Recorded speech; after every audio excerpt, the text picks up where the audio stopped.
او په آخر کې دا حدیث مبارک ارتوای مې بیا ز خپل خبرې ختمومه. دا واورئ عقبہ ابن عامر صحابی رسول دی او دا حدیث امام مسلم په مسلم کې روایت کړی دی.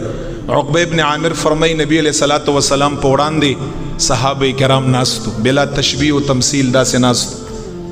نبی علیہ الصلوۃ والسلام صحابو ته فرمای په مدینه منوره کې یو بازار دی عقیق په نوم باندې. هغه زمانه کې التبدا څاربه خسته خسته او خان بو ماده اوخه بوي.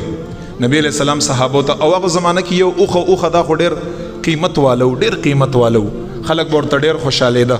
نبی علیہ الصلوۃ والسلام صحابو ته فرمای تاسو دا خوخه ده هر یو نه تپوس کړم تاسو دا خوخه ده چې تاسو سحر مانځ پسې څوک لاړ شئ او دا عقیق بازار نه دو اوخان څاربه